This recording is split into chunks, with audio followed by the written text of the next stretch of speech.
There are moments in Formula One when the whispers in the paddock carry more weight than the results on the timing sheets, moments when the conversation isn't about lap times or tire strategies, but about futures being shaped behind closed doors. Right now, Red Bull is in the middle of one of those moments. The team that has defined dominance in the turbo hybrid era is suddenly facing a storm that has nothing to do with Max Verstappen's pace and everything to do with the seat next to him. For years, that second car has been a revolving door. Gasly, Albon, Perez, and now Yuki Tsunoda. Each came in with promise, but in Red Bull's ultra-demanding environment, promise isn't enough. Tsunoda's recent performances have fallen short, not just of Verstappen's astronomical standards, but of the basic consistency a top-tier team needs to fight for both championships. 7 points across an entire campaign is a statistic that would be damning for any driver, but for the second seat at Red Bull, it's a flashing red warning light. This is where the story takes its sharp turn. The name being whispered and now increasingly spoken out loud. Is Alex Albon, the same driver they once promoted at lightning speed, then discarded just as quickly? But today, Albon isn't the same uncertain young man who left the Red Bull garage in 2020. He's a driver transformed, leading Williams out of the shadows, building a career defined by resilience, technical sharpness, and a calm under pressure that only comes from being burned before. And now, the Thai-owned half of Red Bull wants him back. Not as a rookie, not as a placeholder, but as the man they think can save their future.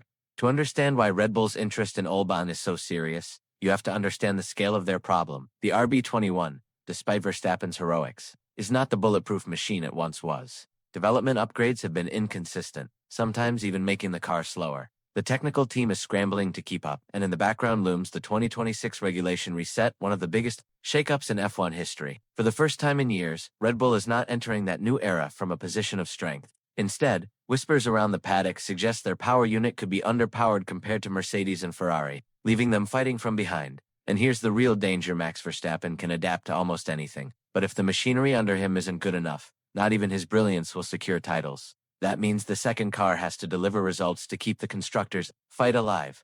Tsunoda's numbers don't inspire confidence.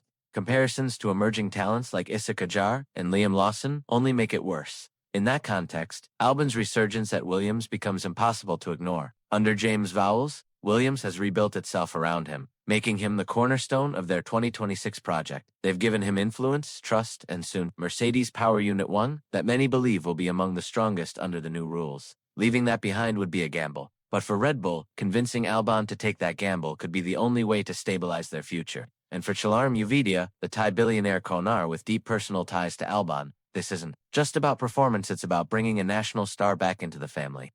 The irony is that Alex Albon's first Red Bull stint was both the making and the breaking of him. In 2019, he was pulled from Toro Rosso after just 13 races, catapulted into one of the most hyper-sure environments in all of motor. His promotion was fueled in part by the Thai ownership's influence, but it also came with impossible expectations. Partnering Verstappen meant living in the shadow of one of the most complete drivers the sport has ever seen. Albon had flashes of brilliance, but podiums were rare, and the gap in qualifying was too large for a team fighting for championships. By 2021, the decision was made: Sergio Perez would take his seat. For Albon, it was a crushing blow. He was left without a race seat, reduced to a reserve role, watching others live the dream he thought he was building. But that exile turned into a rebirth. When Williams came calling, Albon embraced the challenge. He wasn't stepping into a competitive car far from it, but he was stepping into a situation where he could lead development, where his feedback mattered, where he could grow without the constant threat of being replaced. Slowly, the results came. Points, finishes, qualifying heroics, and, more importantly, the respect of the entire paddock. Now, Williams is no longer an afterthought. They're a team on the rise, which is why the idea of him leaving now is so fascinating. The comfort, control, and loyalty he's earned at Grove would be replaced by the relentless scrutiny of Red Bull's second seat. It's not just a career move, it's a leap into the lion's den, knowing exactly how sharp the teeth are. From Red Bull's perspective, though, the calculation is brutally simple. They cannot afford a second driver who fails to score heavily, especially if their 2026 car struggles. Verstappen may be able to drag a difficult car into the top three, but the Constructors' Championship is a two-car fight. If Tsunoda can't deliver, and if the car itself isn't competitive, Red Bull risks sliding into the midfield. And history shows that once a dominant team falls back, clawing their way forward takes years. The team's leadership knows this, and while publicly they speak about giving Yuki what he needs to perform, privately they must be assessing alternatives. The shortlist is small. Issa Kajar is talented but unproven at the top level. Liam Lawson has promised, but he's still in the development phase. Albon offers something different: tech experience, proven adaptability, and a clear understanding of Red Bull's internal culture. The risk, of course, is whether the move would be worth it for him. He would return to a team that once cut him loose, and he'd have to prove himself all over again this time, not as the young talent trying to survive, but as the seasoned competitor expected to deliver immediately. And then there's the Verstappen factor. While the two maintain a good relationship, every driver who has partnered Max in recent years has had to accept one reality: Red Bull is built around him. That dynamic would not change for Albon. Question is, could he thrive within it, or would history repeat itself? The truth is, no one knows how the 2026 regulations will reshuffle the grid. Mercedes and Ferrari may dominate. Williams could spring a surprise.